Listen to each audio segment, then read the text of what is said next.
రాష్ట్రపతి అభ్యర్థి ఎన్నికల్లో ఎన్డీఏ అభ్యర్థి బీజేపీ మద్దతుతో రామ్నాథ్ కోవింద్ పోటీ చేస్తున్నారనేది తెలిసిన విషయమే. అయితే ప్రాంతీయ పార్టీల మద్దతు కోసం ఆయన హైదరాబాద్కి వచ్చారు.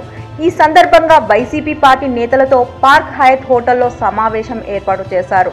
రామ్నాథ్ కోవింద్ను కలిసిన జగన్ ఎప్పట్లాగే చెరగని చిరునవ్వుతో నమస్కారం చేశారు. ఆ తర్వాత అక్కడ పాల్గొన్న నేతలందరినీ జగన్ పేరు పేరున రామ్నాథ్ కోవింద్కు పరిచయం చేశారు. అయితే మొదట టీడీపీ వ్యాఖ్యలను తిప్పికొడుతూ సవాళ్లు విసురుతున్న రోజాను పరిచయం చేశారు. కేంద్ర మంత్రి వెంకయ్య నాయుడు అక్కడే ఉండి she is daring and dashing women in politics అని ప్రశంసించారు. తర్వాత ఎమ్మెల్యే అనిల్ని పరిచయం చేయగా అనిల్ని చూసిన రామ్నాథ్ మీ ఎమ్మెల్యే చాలా యంగ్గా ఉన్నారు కదా అని వ్యాఖ్యానించారు. ఇక ఆ మాట విన్న జగన్ యంగ్ మాత్రమే కాదు డైనమిక్ అండ్ సిన్సియర్ అని చెప్పారు.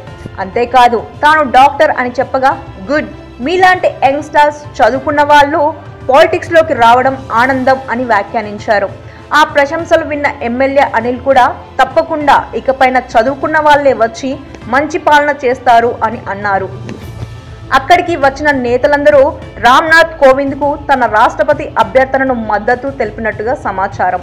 ఇదిలా ఉంటే మీటింగ్ పూర్తయిన తర్వాత రామ్నాథ్ కోవింద్ తన సన్నిహితుల వద్ద జగన్ను ప్రశంసలతో ముంచెత్తారట. ఆయన మాట్లాడుతూ జగన్ చెరగని చిరునవ్వుతో అందరినీ పలకరించడం, అతని కలుపుగోలుతనం, నాయకత్వం లక్షణాలను చూస్తుంటే తప్పకుండా మంచి లీడర్ అవుతాడని నా అభిప్రాయం.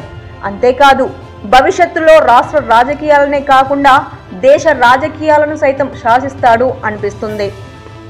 తనకున్న తెలివితేటలతో రాష్ట్రాన్ని అభివృద్ధి పదంలో ముందుకు నడిపిస్తాడు అని అంటూ ఇక జగన్ పట్టుదలను చూస్తుంటే వచ్చే ఎన్నికల్లో తప్పకుండా ముఖ్యమంత్రి అయ్యేలాగా ఉన్నాడని ప్రశంసిస్తూ వ్యాఖ్యానించారట. For more interesting updates please subscribe to our channel.